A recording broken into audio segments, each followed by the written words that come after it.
عليكم ورحمة الله وبركاته.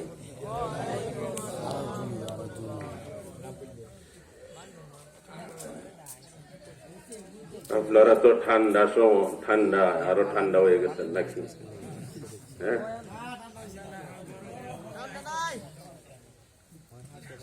বেশি ঠান্ডা হয়ে গেছেন নাকি? সালামের আওয়াজ বোঝা যাইতেছে আপনার একেবারে ঠান্ডা হয়ে গেছে। আসসালামু আলাইকুম ওয়া রাহমাতুল্লাহি ওয়া বারাকাতুহু। হুজুর আমরা আছি কতজন আর কি জুড়ে কমু নাকি? যাক, আলহামদুলিল্লাহ, মাহফিলে যারা উপস্থিত হয়েছেন তারা ভাগ্যবান। আলহামদুলিল্লাহ বলেন, জোরে বলেন, আরো জোরে। আল্লাহ পাক এই মাহফিলে আপনি আমার নাজাতের উসিলা হতে পারে কিনা? আল্লাহ। কিন্তু যারা আসে নাই, আপনারা তো আপনাদের এদিকে এরিকেতে আছে কিনা? আমাদের এদিকে আছে কিছু বিল নিচু জায়গা আছে, এগুলা এরিকেতি করে। কাজ করতে গিয়া অনেক সময় হাতটা বেবুদা হয়ে যায়, অবশ হয়ে যায়, পরে আর কাজ করতে পারে না। তখন কিছু খের একত্রিত করে খইরে আগুন দেয়। আগুন দেয় না? আগুন দিয়ে আগুনে মানে হাতগুলো শক্তি আনে, গরম করে। আচ্ছা কোন আগুন কি দূর থেকে দূর থেকে কিন্তু আগুনটা দেখা যায়, ঠিক না? কিন্তু আগুনের কাছে যারা যায় তারা কি তাপ পায় না? শুধু দূর থেকে যারা দেখে তারা তাপ পায়? হ্যাঁ, তাহলে আগুনের কাছে না গেলে যেরকম তাপ পাওয়া যায় না, আজকে সামিয়ানার প্যান্ডেলের নিচে না আসলেও, পুরুষদের জন্য না আসলে এই মাহফিলের ফজিলত পাওয়া যাবে না। কথা ঠিক কিনা বলেন? এই যে উলামায়ে কেরাম বসে আছে, আজকে এখানে প্যান্ডেলের ভিতরে আসবেন, আল্লাহর নবী বলছেন এই মাহফিলে যারা আসবে আর নিজের ইস্তাহের জন্য কোরআন হাদিসের কথা শুনবে, আমলের নিয়তে শুনবে, আমল করুক বা না করুক, আলোচনা শোনার দ্বারা তার লাভ কি হবে? আল্লাহ পাক তার পিছনের সমস্ত গুনাহ মাফ করে দিবেন। আল্লাহ পাক গুনাহ মাফ করে দিলে আমরা খুশি না বেজার? বেজার হয় কে? বেজার হয় কে? শয়তানে যেটা বেজার হয়, ই কি চাইব নি আপনার ভিতরে দেওয়া লাগিয়া? কারণ গেলে তো গুনাহ মাফ হয়ে যাইব, তার মিশন চলবো কই? এই জন্য সে সুযোগ খুঁজা যাইস না, আওয়াজই তো শোনা যা হয়নি। ওই আওয়াজ শোনা যায়, যাওয়ার দরকার নাই। কোন হুজুরে আলোচনা করতেছে আমরা শুনতেছি, অসুবিধা নাই, যাওয়ার দরকার নাই। মা বোনেরা বাহির থেকে ঘর থেকে যদি শুনে, এই শোনার কারণে তারা প্রত্যেকটি কথার বিনিময়ে সব পাবে। কিন্তু পুরুষেরা আজকের সামিয়ানার ভিতরে যদি আসে, আল্লাহর নবী বলছেন শেষ মুনাজাতের পরে যখন তারা চলে যাবে, আল্লাহ পাক জিজ্ঞাসা করবেন, ও আমার ফেরেশতারা কোথায় থেকে আসছো? অমুক জায়গায়। সাক্ষী থাকো, এদের সমস্ত গুনাহ আমি মাফ করে দিলাম। বেজাল্লা কাইন্দা মরে, বেজাল্লা কাইন্দা মরে। সর্বনাশ, যাইস না ভাই, যাইলে তো সময় যা, একটু চা খা, পান খা, গপ কর, করতে করতে করতে করতে করতে করতে করতে করতে সময় শেষ, আর আলোচনা শোনার সুযোগ তার নাই, এই মজলিসে আসার সুযোগ নাই। আমার আগে হুজুরে বলছে, যদি ওই জায়গাটা আগে সাধারণ জায়গা ছিল, কিন্তু এখন এই জায়গাটা এই দিনই আলোচনা হওয়ার কারণে এই জায়গাটা জান্নাতের বাগান হয়ে গেছে। আরো আসতে কোন বুড়তা ভাইটা মইরা দেবে, আরো জোরে কয় না? আপনারা গরম আছেন, কই ঠান্ডাই তো বুঝা যায়। আরো জোরে কন, আরো জোরে। শয়তানটারে দূর করে দেন, নারায়ে দেন একটা, নারায়ে তাকবীর। ওই আর কত দিতাম হুজুর, যা খাইছি আগের হুজুরই শেষ করে দিচ্ছি, যা খাইছি আগের হুজুরই তো শেষ করিয়া লাইছি, এখন আর কি কম? আর কর তো সুযোগ নাই, ব্যাট খালি করিয়া লাইছে আগে। বলেন নারায়ে তাকবীর, বেদেল্লা কোথায় এই জায়গা যাওয়া যেত না। যারা আসছেন ওরে ভাগ্যবান, আলহামদুলিল্লাহ বলে। খুব পড়ছি না, কথা বলে ফেললাম। আপনারা সালামে ঠান্ডা ভাব দেখে খুব কষ্ট লাগতো। এত ঠান্ডা হইলে চলে? আমাদের গ্রামের মানুষ আসে দেরিতে কিন্তু যায় শেষে। আগে আমরা ওয়াজ শুনতে চাইতাম বড় বড় মাদ্রাসায়, যে মাদ্রাসাগুলোতে আমরা পড়ছি, ওই মানে অনেক 2-3 মাইল হাইটা যাইয়া শুনিয়া এরপরে খের আছে না, খেরের দিকে এরকম শুয়ে থাকতাম। কিছু রাত্রে শেষ পর্যন্ত ওয়াজ হইতো। আলহামদুলিল্লাহ এখন অনেক চৌকান্ন, তখন রাত্র অর্ধরাত্র অথবা 1টা-1:30 পর্যন্ত আলোচনা চলে, এরপরে শেষ হয়ে যায়। কিন্তু আগে সারা রাত্র হইত। আমাদের একটা রোগ হইলো, এই মাহফিলের একটা কাল আছে, একটা শৈশবকাল, যৌবনকাল, আর একটা কি প্রধান বক্তা যারা হয় এরা বেশি সময় বৃদ্ধকালে যায়। এরা মাঝে মাঝে পায়, মাঝে মাঝে পায় না। রোগ হয়ে গেছে, ঠিক না? আল্লাহ আপনাদেরকে কবুল করেছেন, আমরা খুশিতে আবার আলহামদুলিল্লাহ বলি। তাফসিরে কুরতুবির মধ্যে আছে, তাফসিরে কুরতুবির মধ্যে আছে, সারা পৃথিবী লাভ করা। ইমাম কুরতুবী রহমতুল্লাহ আলাইহি বলেন, সারা পৃথিবী লাভ করা এত বড় নিয়ামত নয়, সারা দুনিয়া লাভ করা এত বড় নিয়ামত নয়, যত বড় নিয়ামত হলো আলহামদুলিল্লাহ বলার তৌফিক পাওয়া। বুঝেন না? সারা পৃথিবী লাভ করলেন, এটা বড় নিয়ামত না। আল্লাহ পাক যে আপনারে আলহামদুলিল্লাহ বলার তৌফিক দিছে, এটা সবচেয়ে বড় নিয়ামত। কি কম? কারণ নেকিটা হলো চিরস্থায়ী, দুনিয়াটা হলো কি থাকবো নি, কিছুই থাকতো না। এই জন্য আখেরাতের আমলের জন্য একটু বসা। আমি যদি বসি, আল্লাহ পাক খুশি হয়ে যাবে। হইতে পারে যে আজকের মাহফিলে জিজ্ঞাসা করবে কে কে গেছিলে, এই বরকতে আল্লাহ মাফ করে দিবেন।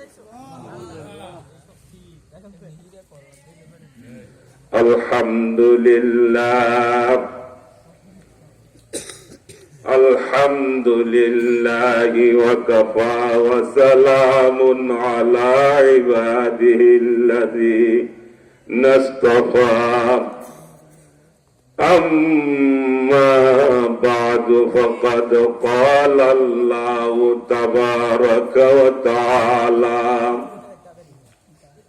ফিল কালামিল মাজিদ ওয়াল ফুরকানিল হামিদ।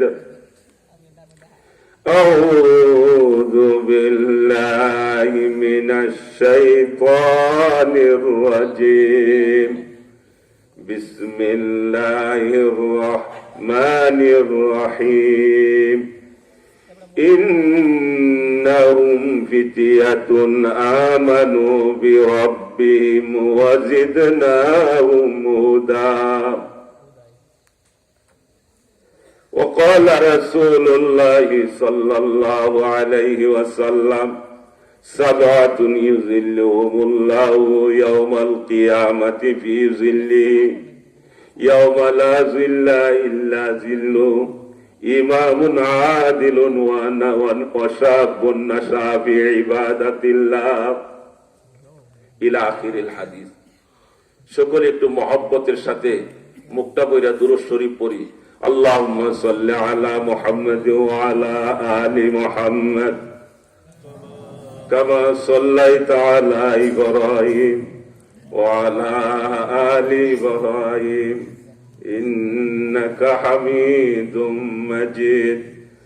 اللهم بارك على محمد وعلى آل محمد كما باركت على إبراهيم وعلى آل إبراهيم إنك حميد مجيد। نهاية قابل احترام মুআজ্জাজ মুহতারাম, 5 মহাবই দারুস সালাম নুরানি মাদ্রাসার উদ্যোগে আকন্দবাড়ি যুব সমাজের উদ্যোগে আয়োজিত মহতি জলসার সম্মানিত সভাপতি, উপস্থিত উলামায়ে কেরাম, মুরব্বিয়ানে আযম, সমবয়সী যুবক ভাইয়েরা, পর্দার অন্তরালে অবস্থানরতা সম্মানিতা আমার মা ও বোনেরা, মুসলিম সমাজ আজ চরম অবনতির সম্মুখীন। ঠিক কিনা? ঠিক কিনা? আমরা দুনিয়ার জগতে আছি না কবর জগতে? আমরা কোন জগতে আছি, দুনিয়াতে না কবরে? কবরের মানুষ কথা বলে না দুনিয়ার মানুষ? তাহলে কথা বলতে এত কষ্ট কেন? মুসলিম সমাজ আজ চরম অবনতির সম্মুখীন। ঠিক কিনা? একে তো নাস্তিক মুরতাদদের কালো থাবা, এছাড়া ধর্মীয় শিক্ষা দীক্ষার অবক্ষয়, সমাজের অধিকাংশ লোকই নামাজ কালামের ধার ধারে না, ইসলামী সভ্যতা ইমানি মূল্যবোধকে জলাঞ্জলি দিয়ে বিজাতীয় কৃষ্টি কালচার বরণ করতে মোটেই কণ্ঠাবোধ করে না। মানবতার এহেন দুর্দিনে ইসলামী সংস্কৃতি ভালো লাগে না, আছে না? আজকে এনো ইসলামিক আলোচনা হচ্ছে, ভালো লাগে না। আজকে যদি যাত্রা গান হইতো আর কল লাগতো নি, পাবলিসিটি লাগলো নি, একজনে শুনলে খালি দোকানে যদি একজন করতো 500 মানুষ শুনতো।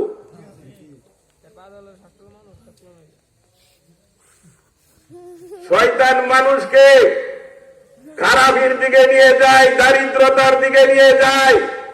আশ-শাইতানু ইয়াইদুকুমুল ফাকরা ওয়া ইয়া'মুরুকুম বিল ফাহশা ওয়াল্লাহু ইয়াইদুকুম মাগফিরাতাও মিনহু ওয়া ফাদলা। আর আল্লাহ পাক বান্দাকে মাফের দিকে নিয়ে যায়। সুবহানাল্লাহ। আল্লাহ ডাকে, আয় আয় বান্দা, আয় আমার কাছে, আয় আমার কাছে, আয় আমার কাছে, আয় আমার কাছে চা, আমি আল্লাহ দয়া করে তোমাকে মাফ করে দিব। এক ব্যক্তি 30 বছর পর্যন্ত নামাজ কালাম তো দূরের কথা, মসজিদ তো দূরের কথা, একদিন আল্লাহর নামটা উচ্চারণ করে নাই। বালেগ হওয়ার পরে ঈদের নামাজ তো দূরের কথা, সাপ্তাহিক জুমা তো দূরের কথা, নামাজ কালাম তো করেই নাই। এমন কি সে আল্লাহর নামটা একদিন উচ্চারণ করে নাই। ফেরেশতারা কয়, আল্লাহ বলছিলাম মানুষ বানাইও না, বানাইছো, বেজাইলারে বানাইছো, একদিন তোমার নামটা উচ্চারণ করলো না। আল্লাহ পাক ফেরেশতাকে বললেন, ও আমার ফেরেশতা, তার গাড়ের একটা রগকে চাপতে ধরো। গাড়ের রগটাকে যখন চাপতে ধরলেন, ধরার সাথে সাথে ওই ব্যক্তি বলতেছে আল্লাহ আল্লাহ আল্লাহ আল্লাহ। আল্লাহ পাক বলেন, লাব্বাইকা ইয়া আব্দি। আল্লাহু আকবার। আল্লাহ পাক বলেন, বান্দা আমারে কেন ডাকো রে বান্দা? ফেরেশতারা কয়, আল্লাহ ইচ্ছা করে ডাক দেয় নাই, বিপদে হইরা ডাক দিছে। আল্লাহ পাক বলেন, ও আমার ফেরেশতারা, 30 বছর পর্যন্ত বান্দা আমারে আল্লাহ বলে ডাক দিবে না, তোমরা আমার কাছে অভিযোগ করবে। 30 বছর পরে আমি বলবো, ফেরেশতা তার একটা রগে চাপতে ধরো, বান্দা আমাকে আল্লাহ বলে ডাক দিবে। আমি আল্লাহ বলবো, বান্দা আমি হাজির আছি, আমি আল্লাহ হাজির। এটা লেখা আছে। সুবহানাল্লাহ বলেন। আল্লাহ কত বড় দয়ালু, এই কথা বলে না ব্যাককল ব্যাদ্য। 30 বছর হইল একদিন ডাক দিলে না, আজকে বিপদে হইলে আমারও ডাক দিছ। আল্লাহ এই কথা কয় নাই। আল্লাহ কত দয়ালু, কত মায়ার অধিকারী। বান্দা যখন ডাক দিল আল্লাহ আল্লাহ আল্লাহ বলে যখন ডাক দেয়, দেয়, সাথে সাথে আল্লাহ পাক বান্দার ডাকে সাড়া দিয়ে দেয়। ডাক দিল আল্লাহ রে আল্লাহ। ফেরেশতারা কয় মাবুদ বিপদে বইরা ডাক দিছে, বিপদে বইরা ডাক দিছে। আমার আল্লাহ কত দয়ার অধিকারী, আল্লাহ পাক সাথে সাথে বান্দার বিপদের দিকে না তাকাইয়া ডাকে সাড়া দেয়া দিছে। সুবহানাল্লাহ। আল্লাহ কি দিছে? সাড়া দিছে। এই জন্য আল্লাহ আমাদেরকে ইহসান করেছেন, দয়া করেছেন, এমন একটা মজলিসে আসার তৌফিক দিয়েছেন। যুব সমাজ আয়োজন করছে, এতে আপনারা খুশি না বেজার?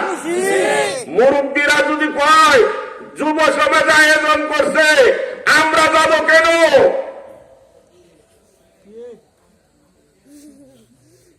ইসলামের ইতিহাসের পাতায় যদি আমরা চোখ বোলাই, ইতিহাসের পাতায় যদি আমরা চোখ বোলাই, পৃথিবীতে ইতিহাসে যত বড় বড় কাজ হয়েছে, বড় বড় কাজ সম্পন্ন হয়েছে, তা অধিকাংশ লোক হলো যুবক শ্রেণীর লোক।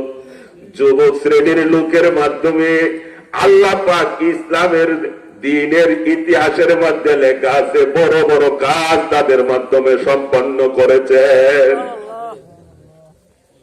যুবকরা করছে, বৃদ্ধরা যদি কয় যাব না, আমরা মাছ করি, তারা করে যাব না। মনের খবর জানে কে? আফসোস লাগে। আমার মহল্লার অক্তিয়া নামাজে যে মুসল্লি হয়, অক্তিয়া নামাজে, আমার ভাই জানো শহরে ছিল কিছু অক্তিয়া নামাজের মুসল্লি, আর আপনারা যে যা আছেন, দোয়া করি আল্লাহ সবাই যেন বুঝতে। আমিন কন, আরো জোরে কন, আরো জোরে। আর দেখা কার সাথে হবে না হবে না এটা তো বলতে পারি না। মুসল্লি আমার পিছনে নামাজ পড়ছি, আসার নামাজ, বালা মানুষ। 12টার আগে খবর আসছে হুজুর দরজা খুলেন, দরজা খুলেন, মুয়াজ্জিন সব কোথায় আছে? বাক মানে খাট নিতে হবে, খাট নিতে হবে। কি হয়েছে? কই হয়েছে? অমুক আপনার পিছনে আসার নামাজ পড়লো, সে মারা গেছে। এই হলো আমাদের জীবন, এই হলো আমাদের জীবন। কার জন্য কি করতেছি বন্ধু? কত কোটি কোটি টাকার মালিক, কত অর্থের মালিক, টাকা পয়সার মালিক, গাছতলায় বাসতলায় রাস্তার পাশে পুষ্কুনির পারে পারিবারিক কবরস্থানে শুয়ে আছে। কেউ জিজ্ঞাসা করে না তোমার টাকা কোথায়, তোমার বাড়ি কোথায়, তোমার গাড়ি কোথায়। কেউ আজ পর্যন্ত জিজ্ঞাসা করে না, ঠিক কিনা বলে? আমি যাব কবরেতে, কেউ তো যাবে না। 2-3 দিন কাদার পরে মনে রাখে না। আমি যাব কবরেতে, কেউ তো যাবে না। 2-3 দিন কাদার পরে মনে রাখে না। এই দুনিয়া ক্ষণস্থায়ী, শুনো বন্ধুগণ, কিসের আশায় করছ এত বিলাস বহুল ঘর? যাচ্ছে চলে কত মানুষ, কবর নামের বাড়ি। মৃত্যু হলে যেতে হবে, বুক বিলাস সব সারি। রাখবে যখন কবরেতে, সাদা কাপড় দিয়ে বুক সামুখী ফেলে শুধু আমল যাবে নিয়ে। কি যাবে বলে? কত বাহাদুর! আমাদের এলাকায় একটি ছেলে অ্যাক্সিডেন্টে মারা গেছে, অ্যাক্সিডেন্টে মারা গেছে। কয়েকশো কোটি টাকার মালিক একটা ছেলে ছিল। বাবা 14 মাস আগে মারা গেছে, ছেলে অ্যাক্সিডেন্টে, একটা ছেলে মারা গেল। এখন একটা মেয়ে আছে। আফসুস করে মা, ছেলের মা আফসুস করে আর বলে আমার এইগুলো কার জন্য করবে। এই হলো আমাদের জীবন, এ হলো আমাদের জীবন। এই জন্য সকলের কাছে অনুরোধ থাকবে, এরকম মাহফিল যেখানে হবে ওই জায়গায় আমরা উপস্থিত হইব শুরু থেকে শেষ পর্যন্ত, ঠিক কিনা বলেন? না খালি সাইডে সাইডে ঘুরবেন, কিছু আছে খালি সাইডে ঘুরে রাস্তাঘাটে হাঁটবে।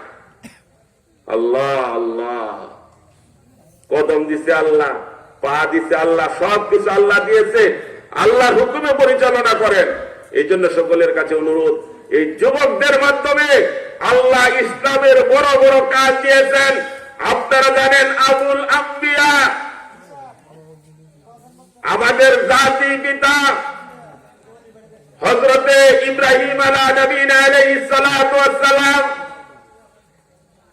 তিনাকে যখন আগুনে নিক্ষেপ করেন, ইব্রাহিম আলাইহিস সালামকে যখন আগুনে নিক্ষেপ করেন, ওই সময় তিনি ছিলেন টকবগে একটা যুবক। আল্লাহু আকবার, যুবক মানুষ আগুনে নিক্ষেপ করে যুবক। তাহলে বোঝা গেল অগ্নি পরীক্ষায় অবতীর্ণ হয়েছে যুবকেরা, অগ্নি পরীক্ষায় অবতীর্ণ হয়েছে যুবক। অগ্নি পরীক্ষায় অবতীর্ণ হওয়ার পরেও অবতীর্ণ হয়েছে যুবক, এবং দিনের বড় বড় কাজ সম্পন্ন হয়েছে যুবকদের মাধ্যমে। হকের আওয়াজ, হকের আওয়াজ, হকের আওয়াজে সরব হয়েছেন যুবকরা। সুবহানাল্লাহ বলেন, ঠিক কিনা বলেন? কষ্ট, এই সময় যুবক দুইজন সাহাবী, নবীজির সাহাবীকে ধরে নিয়েছে খ্রিস্টান বাদশা। ধরার পরে মন্ত্রীরা বলতেছে যাবো না, এদেরকে হত্যা করবেন না, এদের মেধা অনেক বড়, এদের জ্ঞান বুদ্ধি অনেক ভালো, অনেক ফখর মেধার অধিকারী, অনেক মেধার অধিকারী, এদেরকে মারবেন না, এদেরকে বাধ্য করেন আমাদের ধর্মে আনার জন্য, খ্রিস্ট ধর্মে আনার জন্য বাধ্য করেন। সাহাবী দুজন বললেন না, আমাদেরকে যতই চাপ প্রয়োগ করেন না কেন আমরা খ্রিস্ট ধর্মে যাব না। তখন ওই বাদশা আদেশ দিয়া দিলেন, একটা কড়াই আনো, ডেগের ভিতরে তেল দাও, তেল দিয়া তেলটা গরম করো, গরম তেলের মধ্যে নিক্ষেপ করো, একজনকে ফেলে দাও যেন আরেকজন দেখে আমাদের ধর্মে এসে যায়। কি ভাই, এই যে যুবক ভাই,